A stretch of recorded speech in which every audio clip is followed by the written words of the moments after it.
ალბათ ბევრისთვის ძალიან რთული გასაგები იქნება ახლა რაზეც დაგელაპარაკებით. ეზოთერიკასა და ეზოთერიკოსზე გზა სულისკენ თუ გზა უარყოფილი ადამიანის როლისკენ. გაგიკვირდათ ალბათ ახლა ბევრს რაც გითხარით, მაგრამ მოდი ჩავუღრმავდეთ დაახლოებით იმას, რა წარმოადგენდა შეიძლება გქონდეს ეზოთერიკოსის ცხოვრებაზე.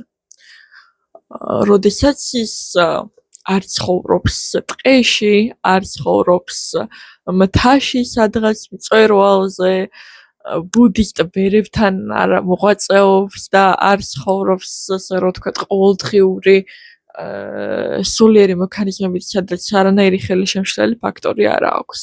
და შემდეგ დავაკვირდეთ ცხოვრებას ეზოთერიკოსისას, რომელიც რეალურად ასრულებს იმ პრაქტიკებს, რომელიც მის სულიერ განვითარებას ემსახურება, მაგრამ ცხოვრობს ჩვეულებრივად ისე, როგორც თქვენ. ყოველდღიურ რუტინაში აქვს სამსახური, ცხოვრობს თქვენთან ერთად, რა თქმა უნდა, შეხება ყოველდღე უამრავ ადამიანთან, სხვადასხვა ტიპის ადამიანთან, არა აქვს მნიშვნელობა თქვენ მისი მეგობარი ხართ, კლიენტი ხართ თუ უბრალოდ შემთხვევით ქუჩაში შეხვდით. ძალიან ბევრს გონია ხოლმე, რომ ეზოთერიკოსობა არის რაღაც გარკვეული პრივილეგია და ადგილის დამკვიდრების საშუალება სოციუმში და არსებობს მოსაზრებები, რომ თუკი ადამიანმა ვერ იპოვა თავის დასამკვიდრებლად რაიმე კონკრეტული ადგილი ყოველდღიურ რუტინაში და პრაქტიკაში, გადაწყვიტა გახდეს ეზოთერიკოსი და ფიქრობენ, რომ ესე მარტივად არის საქმე. მე ასე არ მიმაჩნია, შეიძლება ჩავთვალო სიტყვაზე ასეთი ადამიანი დაინტერესებული ეზოთერიკით, თუმცა რა თქმა უნდა, შეიძლება მისი გზა საერთოდაც არ იყოს ეს მიმართულება. რატომ? პირველ რიგში იმიტომ, რომ ეზოთერიკოსობა წოდება ცოტა ისეთია, ხმამაღლა ჟღერს. წოდება თვითონ ისეთია, რომ ადამიანი, როდესაც ირჩევს ამ გზას და უდგება ცხოვრებაში აუცილებლად მომენტი, როდესაც უწევს გადაწყვიტოს იყოს თუ არა ეს მისი ცხოვრების გზის არჩევანი, სამყაროს ძალებთან მიმართებაში, კონკრეტულ იერარქიებში და ასე შემდეგ, რა თქმა უნდა, სთხოვენ ამ არჩევანს და რას ნიშნავს ეს არჩევანი? რა პასუხისმგებლობის მატარებელია ეს? ეზოთერიკოსობა რამდენადაც შეიძლება იყოს საინტერესო, ინფორმაციულად უხვი და დიდი მოგზაურობის გამტარებელი, იმდენად ეს არის არჩევანი უარყოფილი სიგზის. რატო ვახსენებ ამ სიტყვას? გინახავთ მეგობრებო ეზოთერიკოსი, რომლის აზრიც მისაღებია? მე არა. შესაბამისად, ადამიანი, რომელიც ცხოვრებაში ისედაც დაღლილია იმით, რომ მუდმივად მის აზრს უარყოფენ, პატივს არ იცემენ, ცხოვრებაში ადგილს ვერ იმკვიდრებს, ფიზიკურად ვერ გახდება ეზოთერიკოსი. რატომ? იმიტომ, რომ ვერ გაუძლებს ამ წნეხს, რომელსაც ეს სფერო მოიცავს და მასთან დაკავშირებული გზები. რატომ? ეზოთერიკოსი დგას მუდმივად იმ გამოწვევის წინაშე, რომ ყოველთვის ყველა ეწინააღმდეგება, არასოდეს არავინ არ ეთანხმება და არც შინაგანი მოთხოვნა არსებობს იმისი, რომ მაინც და მაინც ვინმე ეთანხმებოდეს ან თავს უქნევდეს, რომ ვაიმე, ყოჩაღ რა მაგარი გოგო ხარ ან რა მაგარი ბიჭი ხარ, რომ ესე ფიქრობ. მაგრამ ხო შეიძლება ვინმეს ესეთი რეაქციაც ჰქონდეს. ან ძირითადად არა. ძირითადად ადამიანებს წარმოდგენილები ვყავართ, რომ ჩვენ უკვე სადღაც იქ ჯოჯოხეთის ქვაბში ვიხარშებით და იქ რაღაცა იშმაკი ურევს და ესე და დაგყურებს ესე ანგელოზის ფრთები. რომ ეს რა ქვია. აი, ხო გეუბნებოდი შენ მაინც მან მოხვდები. მოკლედ ძირითადად ესე წარმოგიდგენიათ ხოლმე, მოდი ვაღიაროთ სიტუაცია, ჩემი გაფუებული თმისთვის ბოდიში გიხდით, თუმცა არ მგონია ფილოსოფოსები მაინც და მაინც ადრე ფიქრობდნენ იმაზე, რომ აი მე ხმე როგორ გამოვიყურები, მოვწონვარ ხალხს, ხო, არა. ანის პუწები მიხდება? ხო, არა რა თქმა უნდა, ამ შემთხვევაში არ მინდოდა ორიენტირება გაკეთებულიყო მაინც და მაინც გარეგნობაზე და ცოტა ბუნებრივობას მივესალმე დღევანდელ ვიდეოში.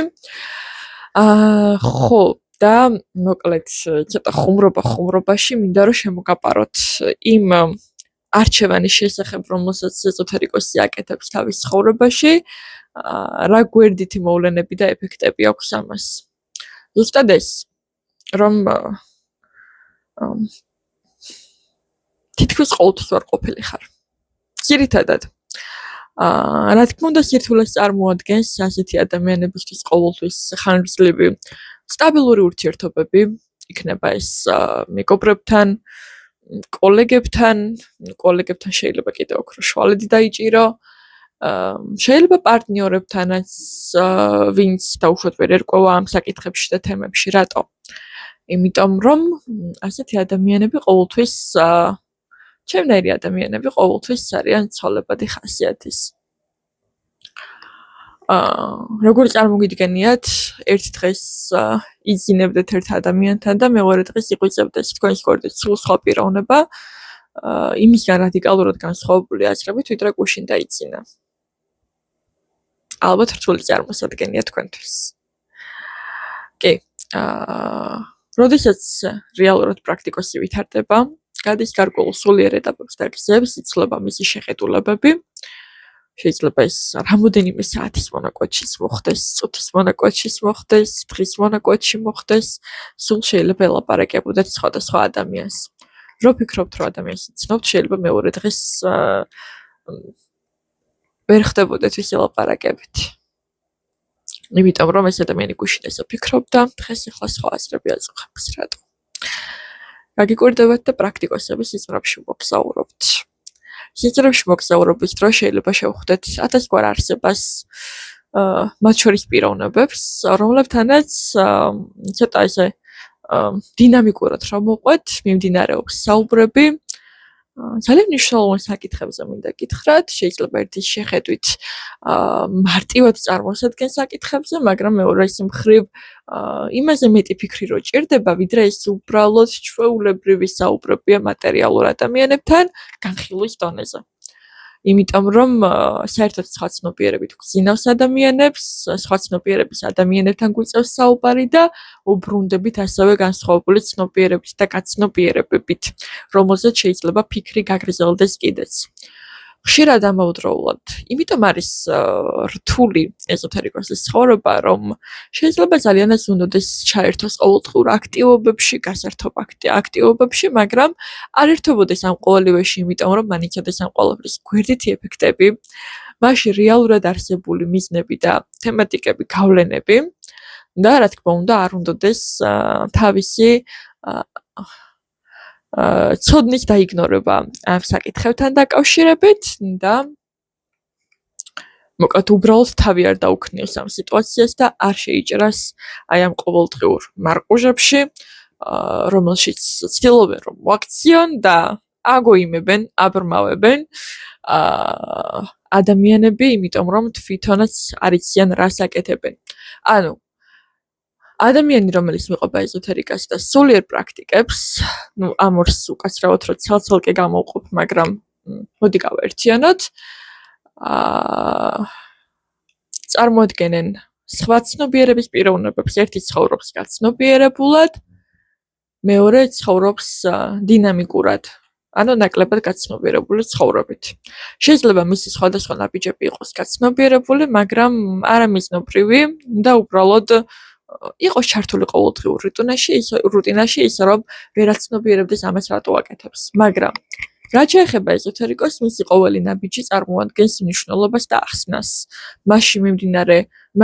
მის ცხოვრებაში მიმდინარე ყოველი მოვლენა წარმოადგენს, რა თქმა